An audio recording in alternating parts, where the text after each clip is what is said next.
In fact, let me suggest that if our Uhuru Kenyatta, to win the war on graft, work with central bank to outlaw the 1,000 shillings note, the way Modi did it in India, then you will see. All the just monies give will them be 30 redundant. days. You will see chaos. Anybody, let me tell you, go to Italy. The banking structure there is the pillow. They go to industrial area. The banking structure there is the wardrobes and the pillows.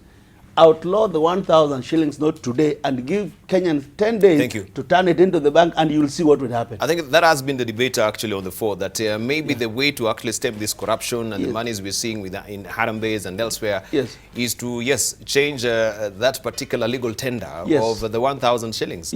So we have a fresh note, right? And then, we are and 500. And then that one is outmoded. Do you think that will be the prime solution to actually fight and stanch corruption in this country? We are helping the president. It will be a beginning. Although I'm also aware that those who keep their money in dollars. Yes. So it's also, but what Jakoyo says is a beginning and a very good beginning. Upon hearing this, they'll actually change, no, some already changed it. Some already changed it to dollars. But what Jakoyo is saying, it will defeat the purpose. I think it's a very good thing. Yeah. And actually, I would like to also add my voice in lauding the president on the fight against corruption. And he should not relent. Because if we don't see action and continuous action, then people might blame him later that he didn't go all the way. He should go all the way. And he should also note that we are also watching him, because corruption is not just about outright financial impropriety, but corruption is also paying people salaries that they don't deserve. Like, let me take Raphael Tuju. The constitution is very clear. For you to be a cabinet secretary, you are nominated by the president, vetted by parliament, and appointed by the president. Tuju was never vetted by parliament, so he has not been appointed. He was nominated. Why is he driving a GK car, earning a CS's salary? That is impropriety. And the president should walk the talk and either regularize Tuju's appointment or do away with it. Because if we are talking about corruption and the president is on the forefront, he must lead. He has no choice, he must lead. As for EACC, I've always said this and I'll keep on saying it. Wherever bodies dedicated to fighting corruption like EACC have been formed, anywhere in the world, they have ended up being state tools used to fight political wars and victimize some people, threaten some people, bring some people in line when they are behaving politically badly as far as the powers are concerned. So we don't need institutions such as EACC, because wherever they have been, they have never worked. Yet we have structures that can do the work. I want to accept with somebody who had sent a tweet there, and he said, if you ride on corruption to form government, you must ride on corruption to maintain that government, to run that government. And it's true. We can't hide from it. So now that everything is exposed, let's have a frank talk about corruption. All right. What about in the let's hear from Kimano. Yeah, let's just give it a chance to Kimano Matangi. I was just trying to apply my mind to that interesting idea introduced by Jakoyo of outlawing the 1,000 note. and probably you'd ask yourself, when did this bug bite us? Was it when we introduced the 1,000 shilling note? And you remember, actually the first people to really ingrain and mess us with corruption started with land. I mean, land has been one of the biggest scandals from the day when we got independence up to today. The first grabbers of land all over the country.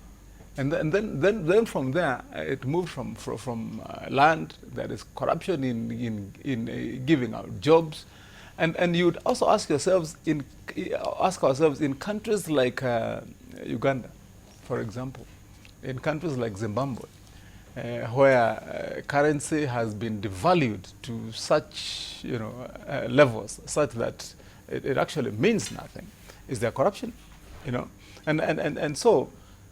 Probably, I would agree that it is it's a start. It's a unique way to try it, but ultimately we must admit that our best way to fight corruption is to identify it, punish it and punish it firmly. You know, such that it can be seen to be punished, and the punishment severe enough such that it becomes a deterrent. And I believe it's the same Jakoyo here who was you know, an advocate last time of the mass shooting in Uhuru Park. You know, but I believe it's an interesting way to take a look at it. All right. You know? And I think even that debate was actually mooted, so we don't need to belabor that. CBK, I think in 2012, they said that the currency design will change in 3 years. Yeah. That was supposed to be happening in 2015. Right. And the debate has been so embroiled also in so much murky, I think with the issues of tender, who should actually design the currency. I don't know where it fell through the cracks. They even Maybe you can gave just some give new. They even displayed some new notes, if you remember. I mean, there was new designs for notes. Right. Thanks. Yeah. Right. Let's hear from Otede. Let me say something on that. And before I say it, I thought when you took the break, you were coming to Senator Cheruiyot to talk to us about Mao. Yeah, we are going there. But he's derailed. Away. I'm reminding you to remind him. So let's go there. But before we go there, let's finish up with the currency. One yes, is on the question of whether we do away with the 1,000 note. It's an interesting idea, but I don't know if it would work, because I believe that it was in 1993, I think, when Kenya abolished all exchange control laws. And I'm not a financial expert, but as far as I know, there is no direct restriction on how much you can keep in dollars or how much you can keep in euros as we speak. If you are worried about the 1,000 notes, now imagine one person who just has a pile of 100 notes of 100 euros. How much is that? And my understanding, I have seen that a lot of people in Kenya now, those who actually want to hide their money, who are transacting in cash, no longer use Kenya shillings. Even professionals are charging in euros and dollars. So you would then have to revisit that whole edifice. But two, I have said this, and let me repeat it, that strictly going by the Constitution, the notes we have right now are all illegal tender. Whether it's 50 shillings note, whether it's 100 shillings note, and I've dared you before that remove any note that you have, you will see it was printed on 16th July 2010, even though in fact they were printed later. We are all applying illegal tender because there's resistance to follow the Constitution in terms of the note not showing the face of an individual. That's where we need to start.